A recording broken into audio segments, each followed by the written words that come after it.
Coming up, I make a sublime purchase. Come on, V10.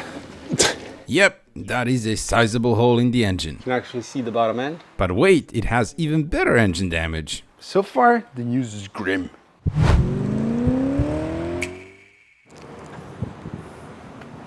Oh, hello. Hello. I see you've done a thing. Yes, Yeah. bought another one. V10 6-speed manual. Okay. What happened to it? Had a bit of a bump. Has a small Like hole. the one on your head? Yeah. Yeah. I have super glue in my head. It's a long story. He has many holes in his head. Yeah. That's what causes him to buy these things. Yeah, but these things have issues with rod bearings, you know? Yeah, well, luckily you are armored Prepared. against rod bearing. Turn around. Look at the camera. We're going to put a helmet on you so that you can be bubblehead. You sure this is going to work? No, but I'm sure this one is going to work. It's very heavy. It is. Yeah. Bobblehead. Yep. See? But this thing already has a gaping hole in the engine. Because it didn't have a helmet on. I'm going to leave now. And you can spend the next 6 episodes, 14 episodes, 2 years, I don't know, long time, fix it. Good luck. 15 minutes. Bye. 15 minutes. Sucker. Yeah, I got the keys. Will it start? I hope not. Say hello to Project Fresno, a stellar purchase that I made while on our honeymoon in Hawaii. As one does while in the States, my right eyeball was on my phone looking for broken BMWs. Somehow I ended up on a salvage auction website where this wounded Autobahn rocket caught my right eye. This is an Alpine White E60 M5 2010, which is the last production year for this generation, but more crucially, it is one of 1,364 examples of the almighty S85 V10 engine paired to a 6-speed manual that was built exclusively for the North American market. I normally don't buy accident damaged cars, but this one is different.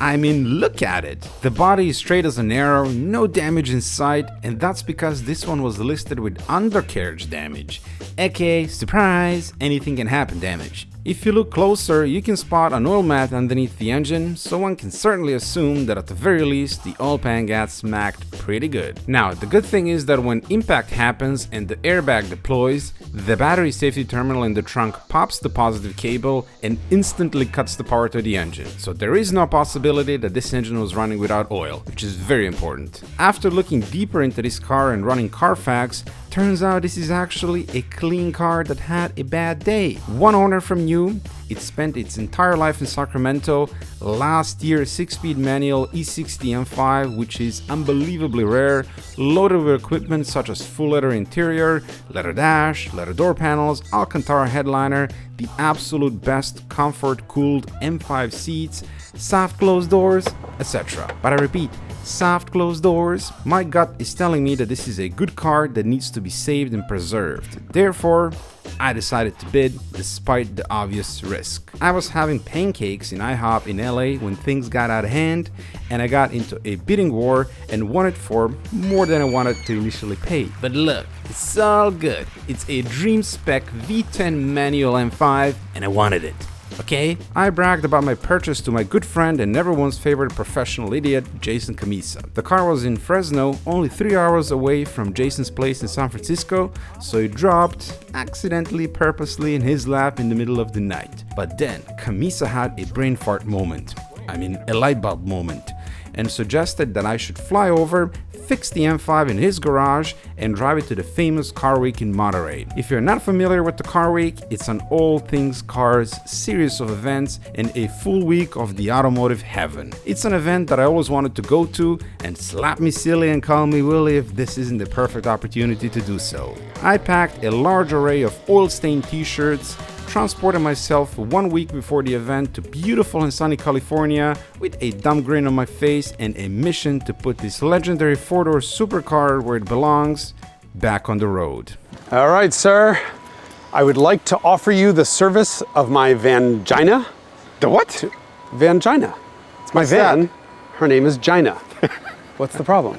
Really? You're gonna laugh because her name is Gina with a name like Sreten? It's funny. No, your last name is unpronounceable. Listen. Granted.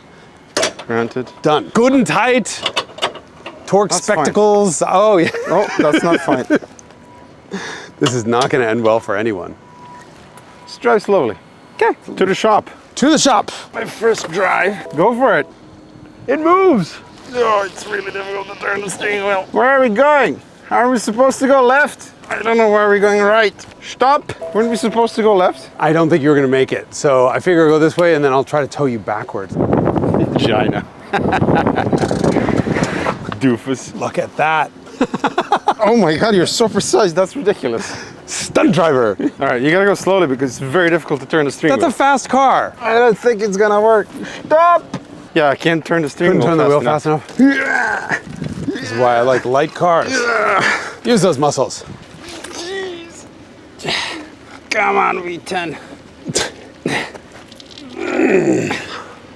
So this is why I like lightweight cars? Yep. So they're easier to push? Yeah. Shut up. Oh, why are we so... What's going on? How do we do that? You're gonna want to cut. Yeah, exactly. The what? You're good. Okay, ready? Yeah. Push by the tire, actually. Oh. Oh, come on. All right. Got it in. There's only one way. Oh, this It's easy is now. much easier. This is all original paint car. Don't scratch it. Oh, it's totaled. We're good. We're in. There.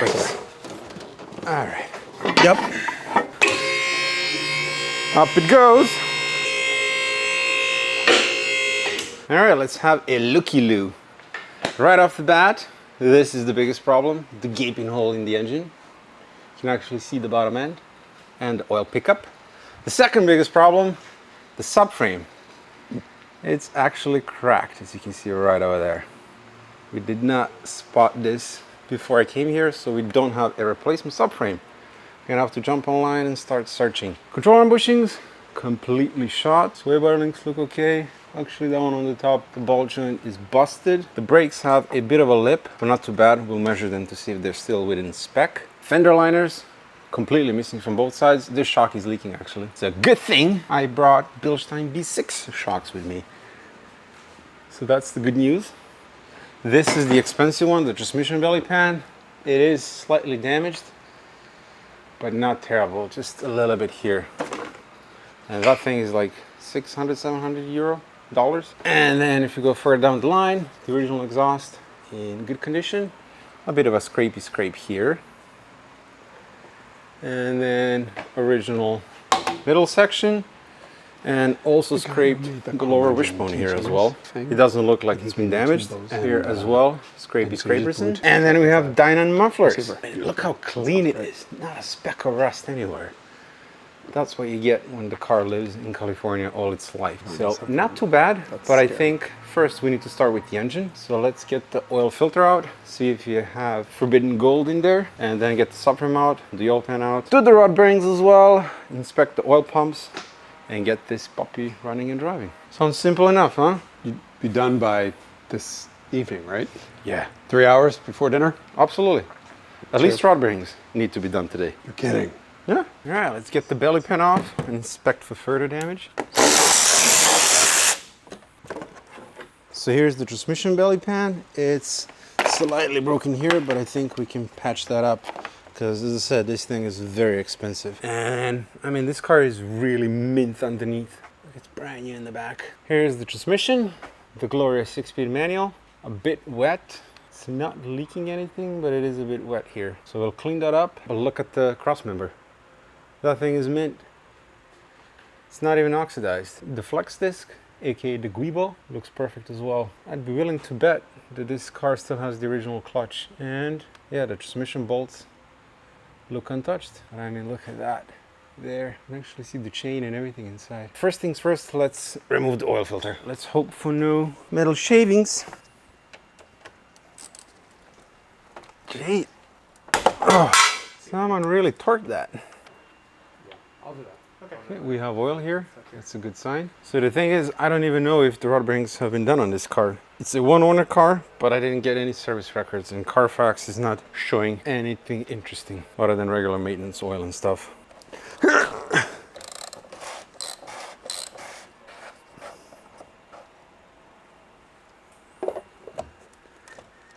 All right, let's check out this oil filter. And the oil is clean. It's clean, no forbidden gold. And the filter is clean, doesn't have big chunks of metal or anything like that. So that's very good news. The engine should be a-okay. Let's get the reinforcement plate out.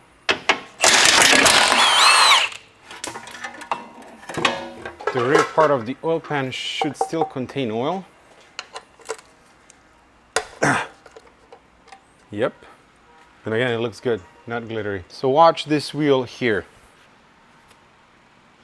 See that? It's bent. You can see it here. So this wheel is bent. Yes!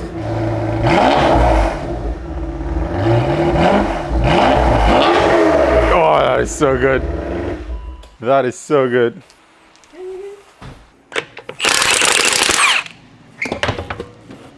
So the wheel is not cracked, which is good, but gonna have to drop this off to be repaired. Okay, the rotors have a small lip. Doesn't look too bad, but we're gonna measure them and see if they're still within spec. Minimum thickness is 34.4 millimeters. The thickness is 35.1, still within spec. And the pads have plenty of life left as well. Good, we don't need the brakes. That's great news because these rotors are very expensive. Just found this. I had a sneaky suspicion that the car was lowered because it was sitting a lot lower than standard E60 M5. And indeed, we have Eibach, which I just wiped off with this insanely strong brake cleaner. Maybe that's why he busted the oil pan. If it had standard ride height, maybe he would have avoided whatever he hit. This is why for practicality, I don't like lowering springs. Although the ride height does look quite nice on the car right now. The hood shocks are completely blown out. Almost chopped off my fingers earlier. Do you have vice grips? Yes. Let it go. Should be fine, huh? Next question, do you have a vacuum cleaner? Yes, a tiny guy. This is our wounded S85 engine. First, we're gonna do a bit of vacuuming action.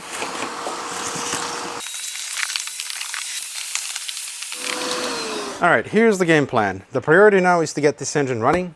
We need to make sure that the engine is healthy and that we don't need a replacement engine. So I'm gonna start ripping out everything on the top of the engine, and we need to prepare to put a strut brace so we can drop the subframe, drop the oil pan, replace the rod bearings, still have the while-in-there items, and put it back together. So let's start with the disassembly.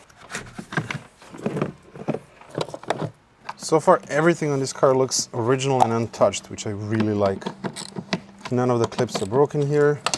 None of the trim is missing. Do we have coolant?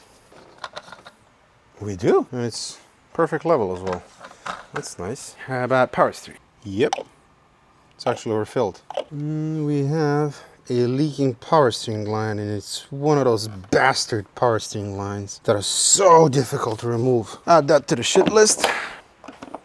What? Oh, the clips are here as well. I am impressed. In Project Raleigh, all of this was broken and missing. Gear filter? Not terrible. 2013. Yep, not a single clip missing. That's really impressive. This one is 2016.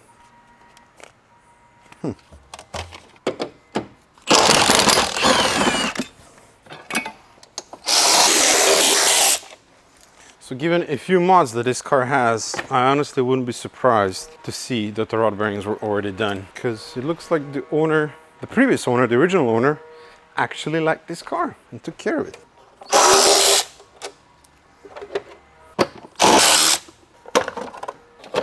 Now we're gonna remove the intake plenums. There's a hose here. Right, unclip the wiring harness. Ooh, it looks like the plenum was never off. No way. It still has the original clamp on the hose here. Look at this. I don't think the plenum was ever off. If you look at that hose over there, it still has the original clamp. And you can't clamp it like that with the engine in the car. So that was done from the factory before the engine went into the car. So yeah, plenums were never off. That's actually impressive. This means the throttle actuators are original to the car as well. There you have it, the original hose clamp. So if this was never off, it might be a bit tricky to pull it up. So one connection here, and there's another one in the back. Clip the sensor. The strongest clamp in the world.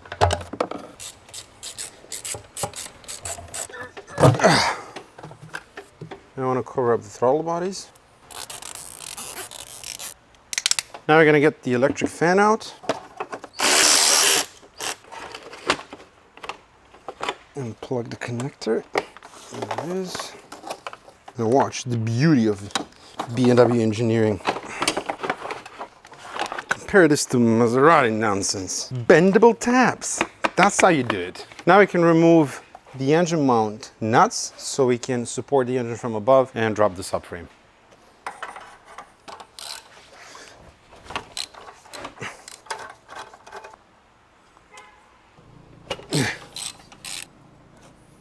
Let's get the spark plugs out now.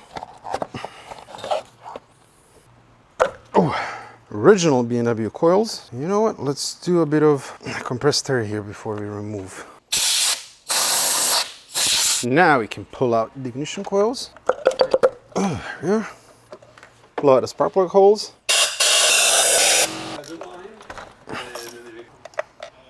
Spark plugs. And they don't look that great. The spark plugs look awful. You look awful. I do. Yeah, what's But not the as problem? bad as these. Why are you being so judgmental on spark plugs? Your definition of awful and my definition of awful are very different. Now I need the engine support bar. Here. Thread in one bolt here in the cylinder head to act as a hooking point. So I have 10.9 grade bolt here. So now I want to put a bit of tension on the engine and lift it up and away from the engine mounts. All right, now we can give it a wiggle test. So we should be able to move the engine like that. So this is, it's not gonna go anywhere. Drop on my head, you know, that wouldn't be good. Now we can jump underneath. Up it goes. Forgot to check if you have play in the wheels. No, it's really solid. Nope. No play in the rear suspension. Gonna unbolt the entire suspension because we need to replace the subframe and all of these control arms are shot. So let's start with the tie rods. So the beauty of working on these 60s is that these ball joints pop out super easily. Let's see. It's actually not terrible. For an original ball joint, that's quite okay.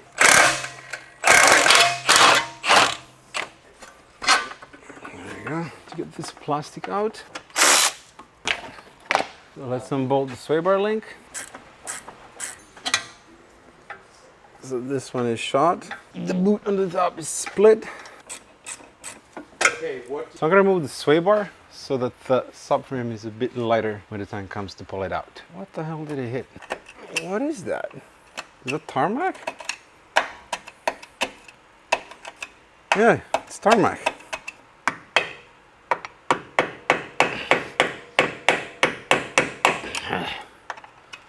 There you go.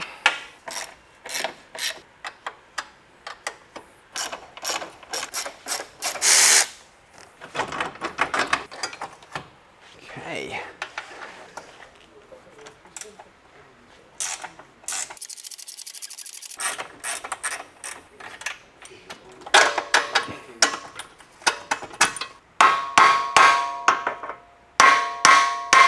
So look at this bushing. It is toast, completely split.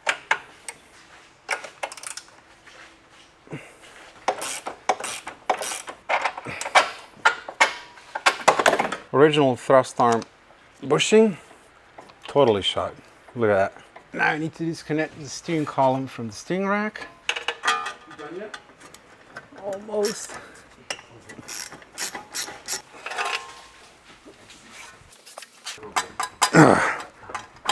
There it is. Steering column disconnected, and if memory serves me right, now we need to disconnect one of these power steering lines. One love tap.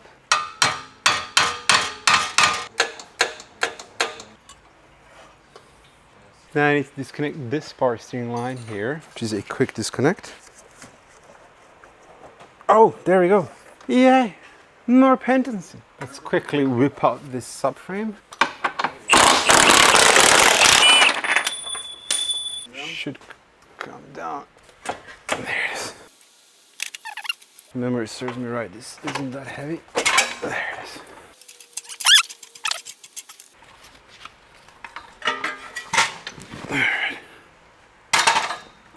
Once again, our good fellow car guys from BMW World are supporting this project in a big way. As soon as I told them what I bought and explained my plans with it, they immediately jump on board.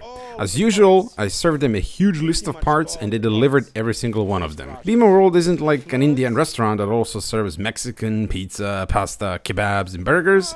They only specialize in BMWs. And every one of their employees, just like you and I, live and breathe this stuff. I've been working with them for 2 years now, and as you can imagine, I buy a lot of parts for the 174 projects that I have, and their customer service is unmatched. From the communication, the knowledge, amazing array of OE and OEM plus parts, insanely quick shipping to the sturdy packaging. I simply love working with them. Even if you don't find what you're looking for listed on their website, send them an email and you'll be surprised what they can find. In my case, they managed to dig out an NLA water pump for the E31 and BE bearings for the M5 that are currently completely out of stock everywhere. You can use code M539 at the checkout for a 5% discount or click on the link down below. If you've been following the channel for a while, then you know I don't work with just anyone but only with companies where I would and do spend my own money. Give them a try. I promise you won't regret it. Need to unbolt this bracket here.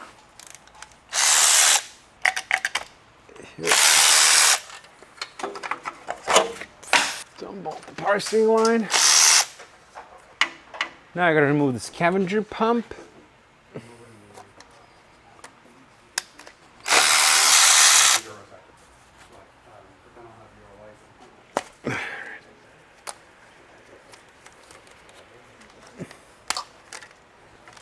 Need to remove the crank position sensor.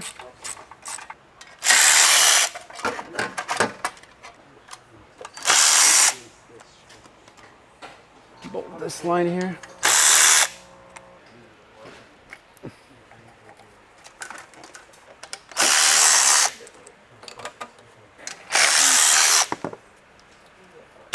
There you go.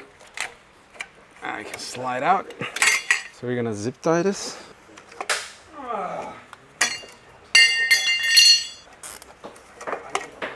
So that braking sound is Jason braking his E31 headlights. Shut up. I bought this car because of you, you prick. You need to remove this tensioner here. And there's another bracket behind it. Oh my god. This tensioner is... We need to work it a little bit. Is the belt out? He said the belt is out. And it's in decent shape. Tensioner is... I think it's just full of dirt. Yeah, it's just full of dirt. Yeah. It is fine.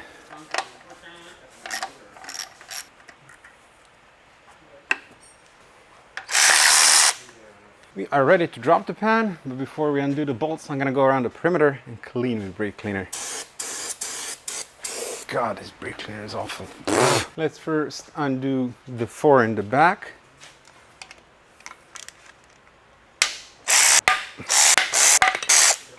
All right, now I'm gonna start loosening all of the oil pan bolts. I'm gonna go ahead and say that the rod bearings were not done on this car because all of these bolts here look untouched. None of them have any marks. Oh shit, this one's gonna snap. When you have a bolt that's difficult to undo and feels like it wants to snap, work it slowly back and forth and gently tap it with a hammer. Please don't snap. Please.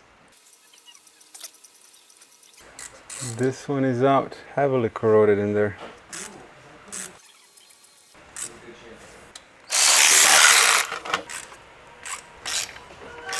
You're coming up. Jason Fensky is hello and welcome. You're watching Drawer House. I'm Thomas. And I'm James. Hello, James. Okay, now I have to manually undo 50 million bolts on the side because you can't access them with a ratchet.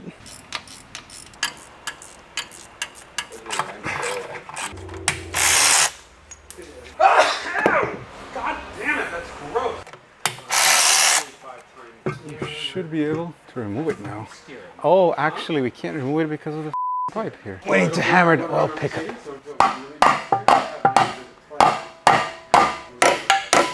Bend that shit back. Here we go. Hello. The chain is still good, holding up just fine. So only the pickup got smacked. Our original rod bolts. And this is the Vanos pump where you have to set the lash. The engine is super clean. How's the updated piston squirters? Oh, look how mint the cylinders are. Yeah, very, very clean engine. Nothing in the pickup here. Okay, everyone left, so it's just me, myself, and I now. We're going to crack on. It's 9:20 p.m., which is 6:20 a.m. my time, and the jet lag is kicking pretty hard, but we're going to soldier on. We need to get the oil pickup out, inspect the main pump, inspect the Vanos pump, and do the rod bearings. So let's just start and see how far I can make it tonight. Whoops, forgot to press record, but I got the oil pickup tube out. A lot of oil came out. Let's quickly remove the bent oil pickup tube here. I want to see if the oil pump looks clean on the inside there. And if I can turn it over. Yeah, it looks clean inside. There's no dust or dirt or anything, which is really good. I don't know what that noise is. I think it's CNC machining or something. At least that's what Jason told me. Oh yeah, the pump looks super clean on the inside. Okay, let's take this puppy for a spin then. Engage the rotisserie check-in. Spark plugs are out, so it should spin fairly easily. But it is in the gear. No, I think it's not. Oh! What just happened? Is it in gear?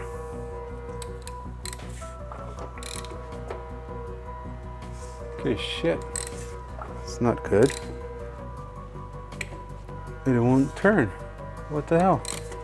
It's not in the gear, is it? Oh no, I have a zip tie here. Yep, I'm an idiot. Okay, all right, as I was saying, it should spin nice and easy. Oh, no. Wait a minute. What is going on here? The car is not in gear and you're not able to rotate the engine. Do not want to force it, but something is not happy. The engine won't turn, and it should turn easily because the spark plugs are out. Am I missing something? I'm not. Yeah, see, it will not turn past this point. This is not good. I didn't want to try to turn the engine earlier until I was sure the oil pump didn't suck in any dirt. The engine turns about 20-30 degrees in either direction before it gets completely stuck. Okay, let's remove the belt in the front. Okay, the belt is off. Let's see if there's any difference now. Nope. I don't know. Let's remove the pumps next, I guess.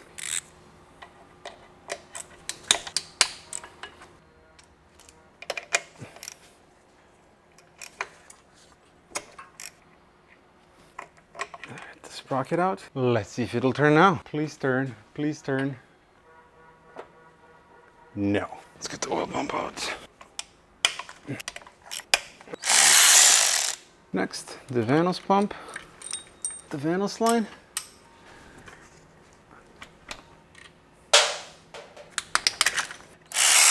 Okay, the tensioner fell out. So here there's a tensioner, spring, and a pocket that's still in there. You can see it. Let me try to turn it again. Nope. Just suddenly stops. We have a problem. I can only turn the engine 20-30 degrees in either direction before it's completely stuck. And there is no reason for it to be stuck. It's not in gear and everything is removed. Yeah, that's a hard stop. It's not good at all. It should spin freely. All right, let me do some more troubleshooting and see what's what. So far, the news is grim. It feels like piston to valve contact, like the engine is out of time. I'm not forcing it at all, but I can go backwards and then it becomes really hard.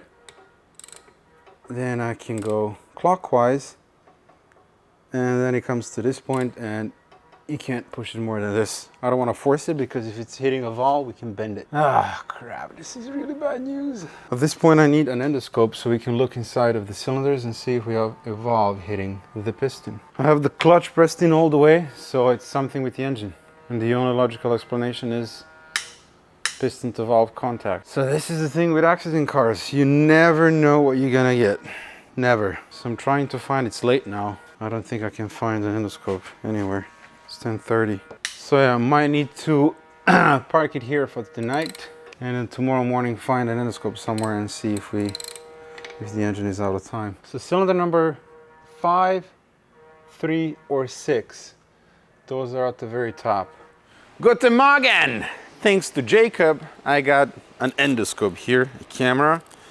And we're gonna look inside of the cylinders and see if we have valve to piston contact. If we do, we are in big trouble. I spoke to Bill Arnold this morning, a local BMW mechanic and a legend, and he has a very good theory. It's possible that the reason that this car crashed is that someone actually money shifted this thing. And if that happened, it would lock up the rear wheels, it would bend the valves, and you would spin out of the control. So let's hope that's not it, but let's see.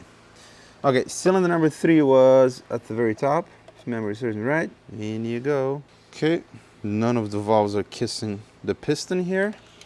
That's cylinder 3, good. Let's see 5. 5 is good. And I wrote it down. The other side, we have 6 and 8 that are near the top. All right, here we go. Cylinder number 6. Cylinders look mint, by the way. Oh, please don't be bad. Nope, fully closed. Cylinder number 6 is good. Let's see number 8. Okay, the 4 that are near top dead center are clean. We don't have piston to valve contact. Now I'm gonna inspect the rest of them, just to make sure we don't have a valve that dropped in or something.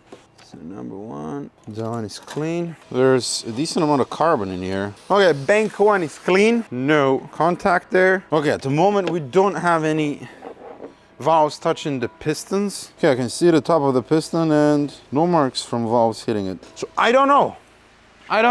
I guess this is good news. Let's jump underneath. At this point, I feel it's something stupid that I'm overlooking. See if there's anything in the sprocket here. Okay, I don't see anything stuck in the sprocket there. I don't know, I'm stumped at this point. I feel like it's something stupid that I'm overlooking, but what? The starter? No. This means I'm gonna have to remove the valve covers. Okay, a small update. When I rotate the engine anti-clockwise, I can now, see, turn the crank, but it won't turn all the way, and now we have slack in both chains here. Both of them. So the crank is free here, but something in the top end is stopping it from spinning, because otherwise you wouldn't have slack in the chains. So we need to remove the valve covers and inspect the top end. I need to put the subframe back in because we need to remove the support bar on the top, otherwise I can't remove the valve covers. It's in the way. So I'm going to remove the steering rack and make the subframe lighter.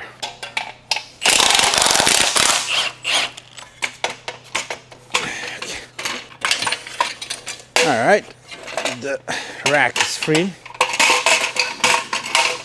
The subframe is back in, so we can remove the support bar. Oh, there's so much dirt, dust, sand, and garbage here. We need to clean all that thoroughly before we open up the engine. Don't want crap in there. I want to minimize the amount of stuff that goes into the engine. So now I need to close up all of the holes, put the ignition coils back in, and then we can use compressed air to blow out the perimeter. Okay, I closed off all of the openings, so you can go wild with compressed air here.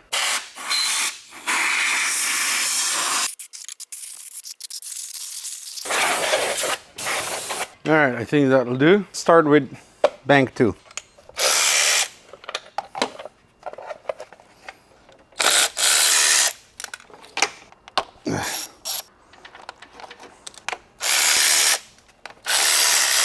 So unhook the fuel injectors.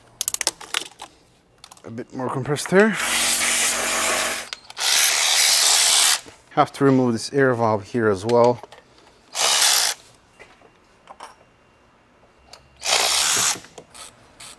So all the bolts removed. My fear is now, when the impact happened, the power to the engine was definitely cut and it wasn't running, but the car was likely in gear, and if the driver didn't press on the clutch pedal and the car spun off the road and went backwards, maybe the wheels pushed the engine backwards and created a mess in here, and maybe we find something catastrophic here. I don't know. At this point, I'm suspecting the cams, something with the chain, with the Vanos, the starter, or the flywheel. I don't know, but let's start here.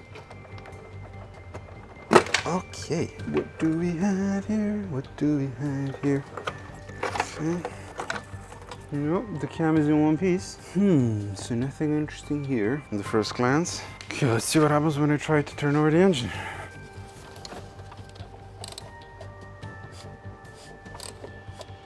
Oh, it's the Vanos. It's the Vanos. See there? The Vanos! The Vanos may be broke. Keep looking there.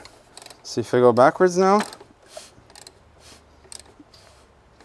I think the Vanos on bank 1 is hitting now, and then here. Yep. The Vanos is bad, which is bad news for us, because that means we need new Vanos units and timing tools. So the fact that the Vanos moves like this means that there's something internally broken in the Vanos units, because when I turn over the engine by hand, this shouldn't move. The units only work based on oil pressure and on demand, because they are spring loaded inside, and the fact that they're moving like this, it means most likely that this engine turned backwards during the accident. Likely, well, almost 100%, the car was still in the gear and the driver didn't press the clutch, and when it spun, it pushed the motor backwards and jammed and broke the Vanos units. This is a big problem, like properly big, because we need new Vanos units. They're $1,000 each, and they're not readily available. It's a special order from BMW from Germany. And we also need timing tools, and we also need some other parts like bolts and gaskets and stuff. So today it's Wednesday, was it? Yeah, Wednesday afternoon. We gotta be back on the road. Well, I was hoping we were gonna be back on the road by Friday, but definitely that's not gonna happen. So I gotta jump online, start searching for timing tools and used Vanos units, because that's the only option that we have here. In the meantime, I need to remove the valve cover on the other side as well.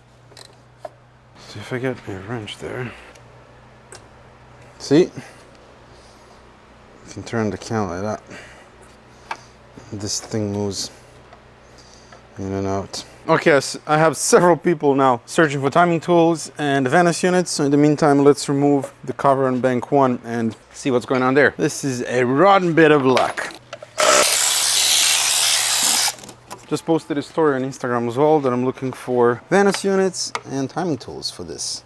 Here I thought this is gonna be easy. Never is. This is what happens when you buy an accident car. You never know what you're gonna get. I mean, thankfully it doesn't have any structural damage, but this is pretty bad because I didn't plan for it and I don't have a lot of time. Honestly, if we do get this car running and driving for the car week, it's gonna be a miracle. Oh, I miss my tiny hazard ratchet. Why didn't I bring it? Why? Okay, let's see if we are 4 for 4.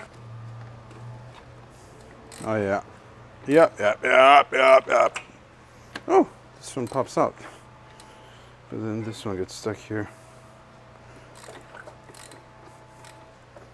Yeah, we are 4 for 4. Crap, man, crap. Wait, I have an idea.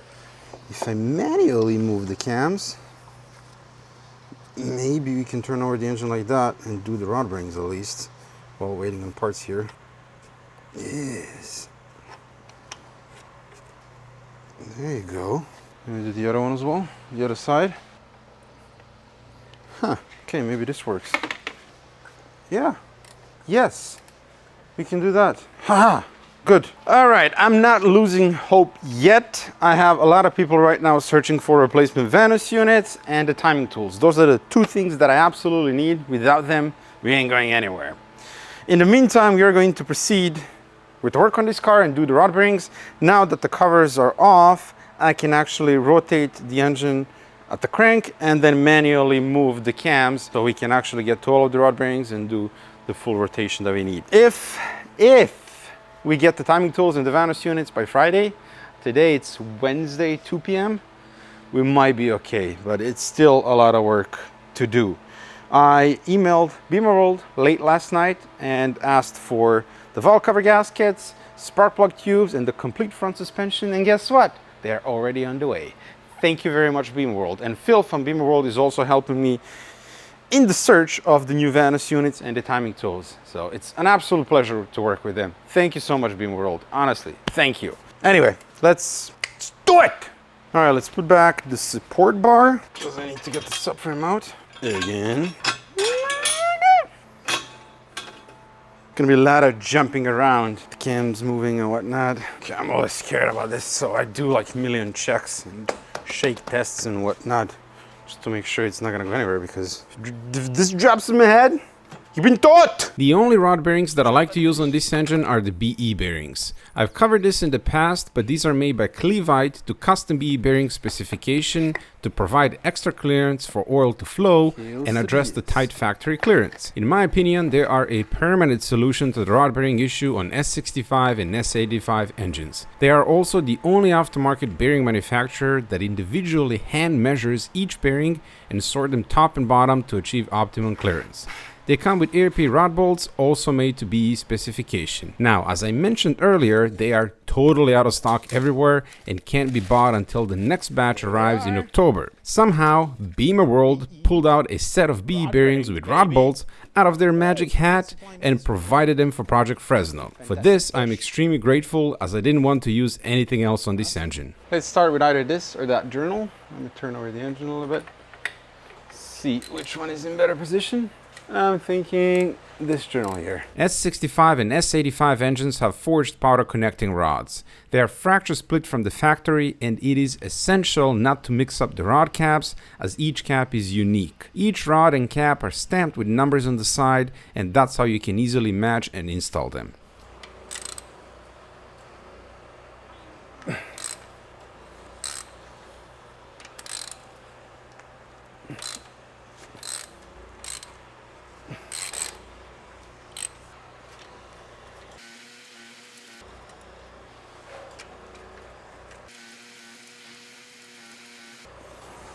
Don't drop the cap.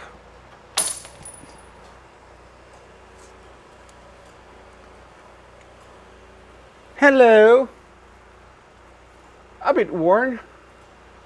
The bearings are stamped on the back with 088/089. These are the factory rod bearings that were in production from 2007 to mid-2010. They were discontinued as the EU mandated the removal of lead in automotive bearings, which means this engine never had rod bearings replaced. Crank looks good. Another, I mean, it's not too bad, but these are the lower ones. The others look better than the upper ones. Now let's get to the upper ones. Make sure your gloves are clean and push the con rod above the crank and don't scratch the crank. Here's one upper one. Ooh, that doesn't look terrible. Look at that. Not down to copper.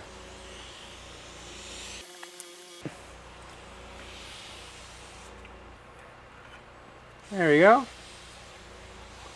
Another one. Ooh. Down to copper on the side here. See that? The crank is in perfect condition. No scratches or anything like that, which is exactly what we want to see. To remove the rod bearing from the rod cap, it is as simple as pushing the bearing to the side and getting it out.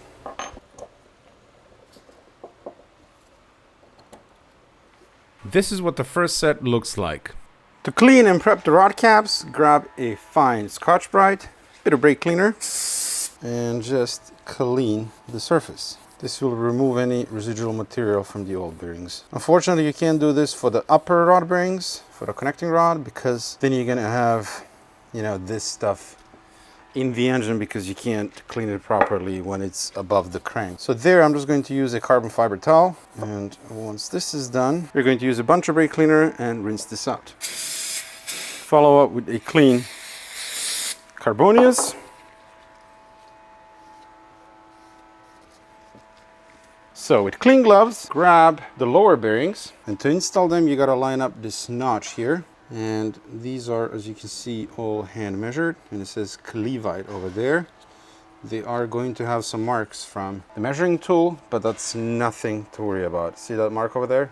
Totally normal. Lower bearing, line up the notch, like that, and just push it in. And make sure it's sitting flat on both sides like that. Grab another one.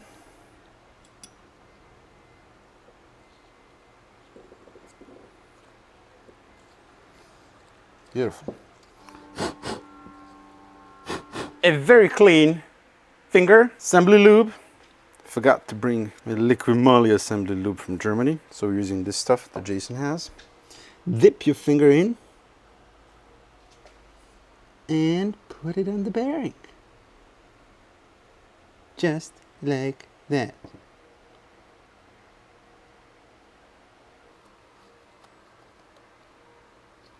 These two are ready to go in. Let's do the upper ones now. To clean the bearing seat on the connecting rod, just get a bit of brake cleaner and a carbon fiber towel. Clean it.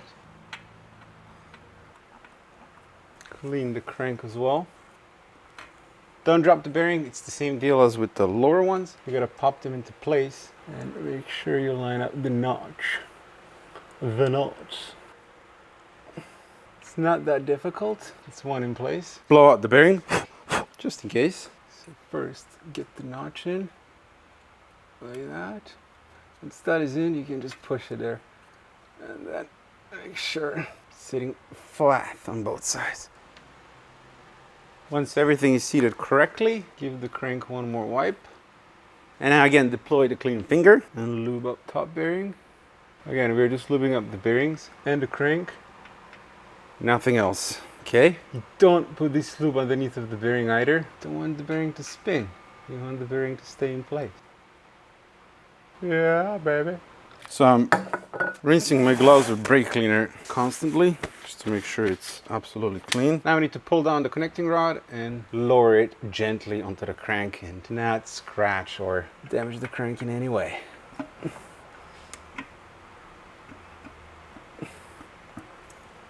Got this one.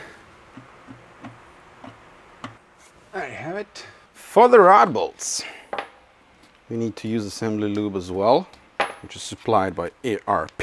Again, clean finger. And we want to apply the lube on the threads and under the head of the bolt.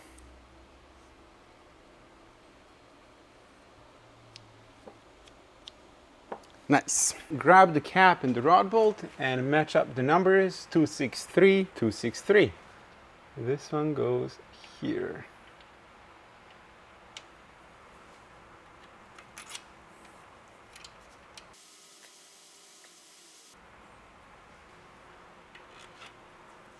Two 227 goes in like that. The torque speculation for the BE ARP bolts is 50 foot-pounds or 68 newton-meters. My man Philip hooked me up with this beautiful hazard torque wrench. It's very important that we use a precise and well-calibrated torque wrench here because you don't wanna get that wrong. When torquing the rod bolts, you want to do it evenly. First, gradually start torquing both bolts, and if you don't have a good hand feel for it, first torque them to 10 newton-meters and then do the final torque in one sweep motion.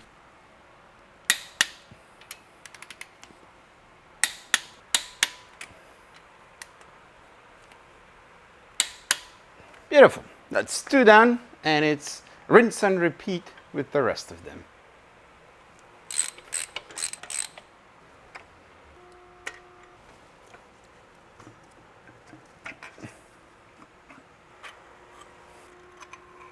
The huge advantage with BE bearings is that they're all hand measured, meaning if you're removing the original stock bearings that aren't damaged, you don't have to worry about clearance and using plastic gauge. You can simply install them. Plastic gauge will not give you a precise measurement in any case, but it will give you an indication if you are within the given spec. Stock nominal rod bearing clearance is 0.0381 millimeters, while with BE bearings, the nominal bearing clearance is increased to 0.0681 millimeters.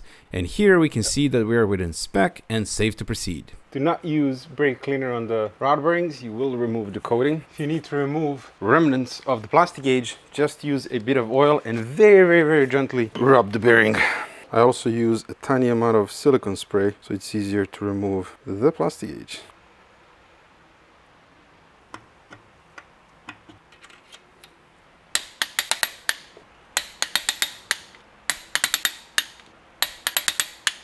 And that's the rod bearings done. And now I have to say that I absolutely despise brake cleaner here in California. I feel woozier than Woozy Johnson, whoever that is. I just made him up. I had to use a ton of brake cleaner because you gotta make sure that everything's squeaky clean, so. And here's the condition of the old bearings. Other than the strange side wear that got down to copper, they don't look too terrible. No matter the mileage or how the engine was used, when removing the stock bearings, you will always find wear, which is not the case with the BE bearings and why we are using them. Next up, we need to replace the Vanos line. So let's see how we can access that. Since we're going to be replacing all of the coolant hoses, I think now it's the right time to drain the coolant. I think this will work. We have a bucket with wheels. This is not gonna fit. What is this dildo looking thing?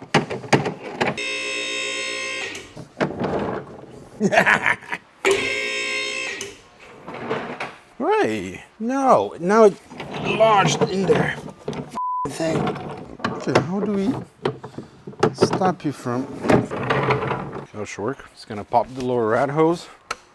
Now get ready to struggle. Dude, shitness.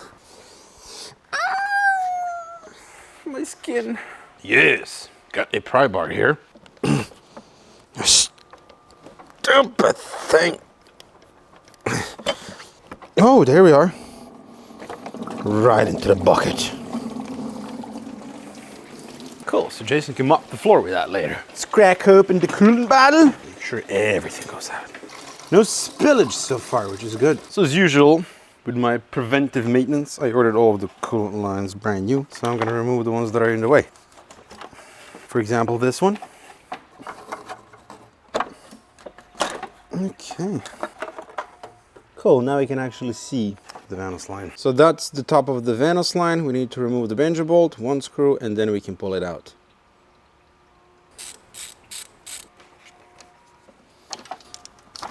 Okay. It's the bungee bolt out. You need to get the water pump pulley out. Listen to this pulley. Sounds like a chopper. About to fly off. Straight into the bin. That's the water pump pulley out. We need to loosen this line here. Okay, we need to remove one bungee bolt here as well.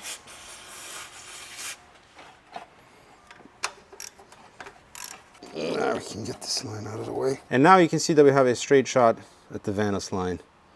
Right over there. There it is.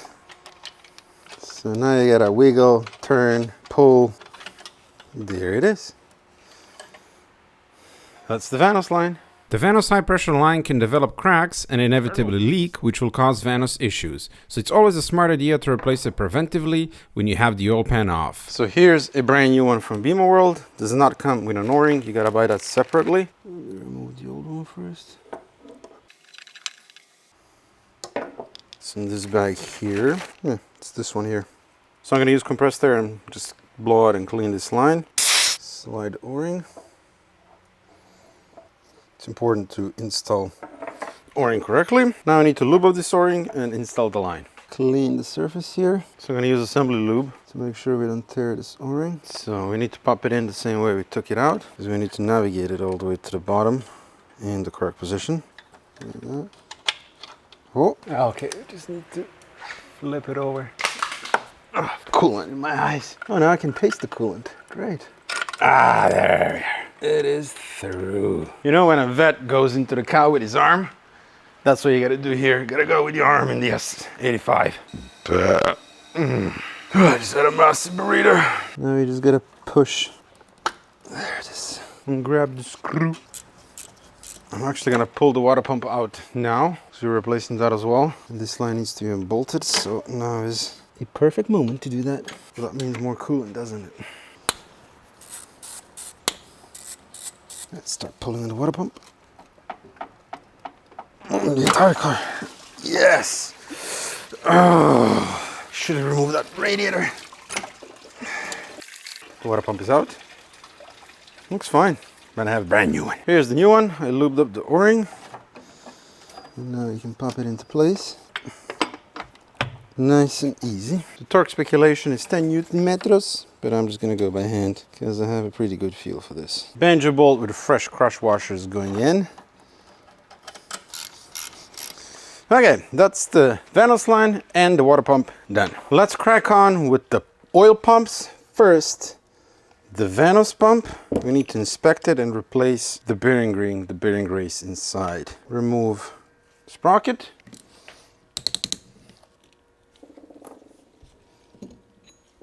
Chain off. And unlike Project Raleigh, the ring is in one piece here.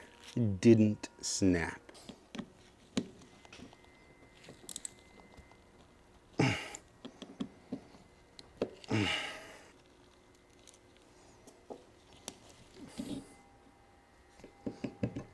Nice. So as part of preventive maintenance, we are going to replace this ring here because we know it's a common weak spot. Oh, there it is. It's the plungers. Good time to inspect plungers for wear, and right off the bat these look perfect. Spot on, nothing wrong with them. So that's very good. Pull the ring out. Pops out just like that. Here is the brand new one. Pop that into place. I have clean oil here. Just pour it everywhere, like that. Remember, it serves me right. It was easier to do this here and then pop it inside. Right. So, get the ring out. Yes, there you go. Now pop it in.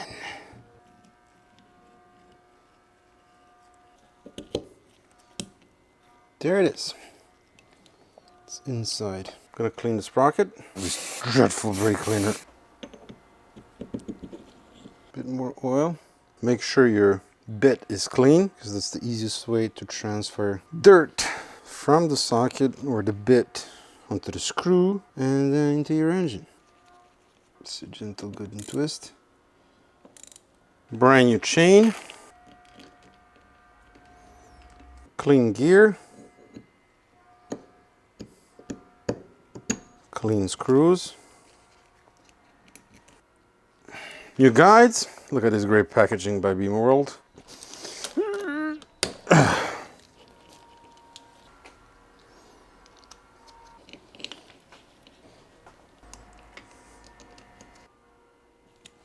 And that's the Vanos pump done. Serviced and good to go for many, many more miles. Now we're going to inspect the main oil pump for wear and tear. First, remove the cover on the back. There's a big spring over here, another one from the front. Spring is freaking strong. Check this cover here for wear. Scoring marks. This one looks quite normal actually. Yep, nothing bad there. So if you remember on Project Raleigh, this was all mangled up. This one looks pretty good, no big gouges. Let's split the casing further, although I think it's completely unnecessary because if this part of the pump looks good, the other part of the pump has to be good as well. But let's just do it. Now we need a mallet. Tier 80s. Oh yeah, this pump is absolutely perfect. It's clean as well. So let's remove one little vein. Yeah, spotless. So we can put this pump back together. There's absolutely nothing wrong with it. That's good news, because this pump is expensive. This is a clean Carbonius. A bit of oil.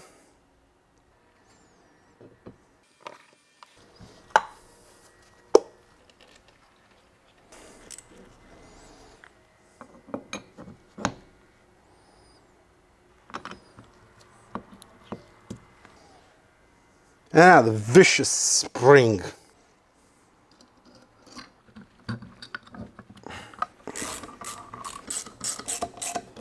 So at least we had a bit of luck and the pumps are good. because that would be a nightmare to replace. Well, to get replacement parts. Nice. That's the water pump. The water pump. Yeah, it's getting too late. The oil pump. Reassembled. Here is the replacement oil pickup tube. New gasket.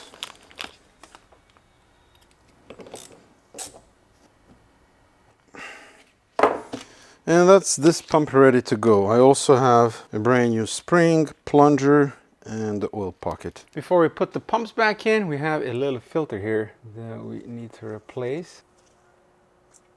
There it is. Clean the hole and pop the new one in.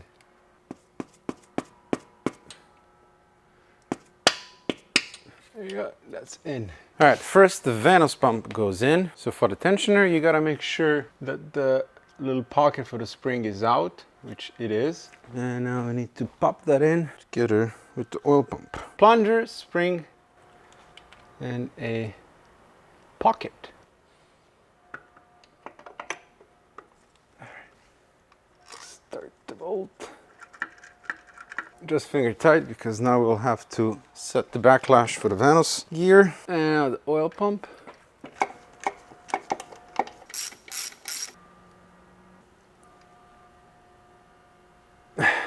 And hopefully you can see the tensioner in action here. Now we're gonna set the Vanos pump backlash.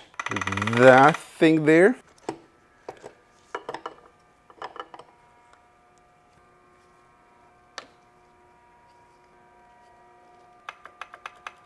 Now I need to move the pump until we get a backlash that's between 0.06 millimeters to 0.08 millimeters. Something in between that. And as you can see right now, it's far too big.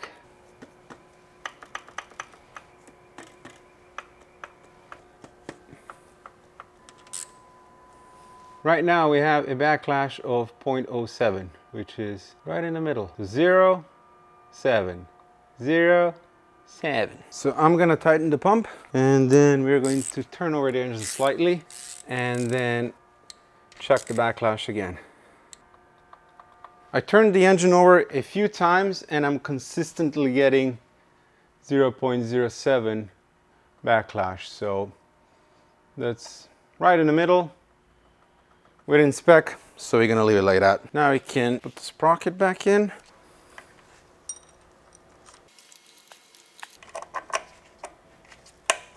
I applied some thread locker on the nut here. Good and twist.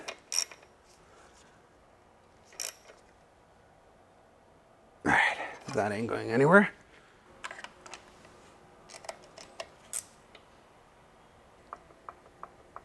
The oil pickup tube with a brand new O-ring. This brake cleaner, besides having an awful nasty poisonous smell, doesn't actually clean that well. Lastly, the banjo bolt with new crush washers. Wonderful. This is the oil pan that I shipped from Germany. This is the LCI oil pan that has 2 drain holes, and it was very, very difficult to find. I bought it from H2 Motors, from Herman. He had one in stock. He actually had to remove it from one of the engines that he had. So big thanks to him for doing that. I had it thoroughly cleaned at H2 Motors in their machine, and also I thoroughly cleaned it before I shipped it and then wrapped it in this plastic. So it is good to go. We're still going to blow it out one more time with the compressed air. I also cleaned and prepped the surface. So a brand new gasket.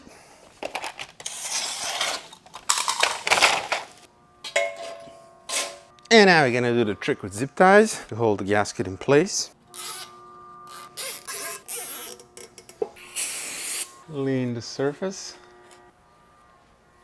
Oil pan is going in.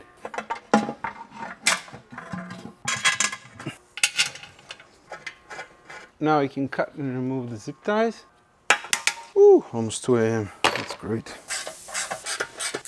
I could only find this torque wrench, which is in some gibberish, inch, pounds, and I don't know. It also barely clicks, so that's the best we can do. I am going to follow up by hand because I don't really trust this thing.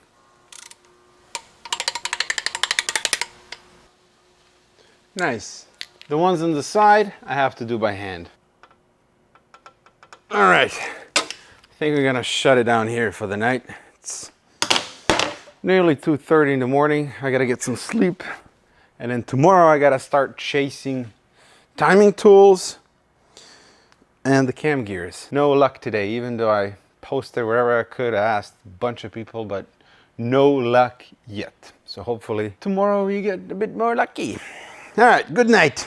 And good night indeed. We'll park the first episode here. We got a lot done, but there's still a long way to go to get this M5 running and driving. Stay on your toes for the following episode where we'll attempt to get this S85 V10 running again. Side note, once the car is finished, it will be up for sale with OTS in San Francisco. Feel free to contact them for more details. The link is in the description. Anyway, thank you so much for watching, and if you enjoyed the video, please consider subscribing. I would appreciate that, and I'll see you in the next one.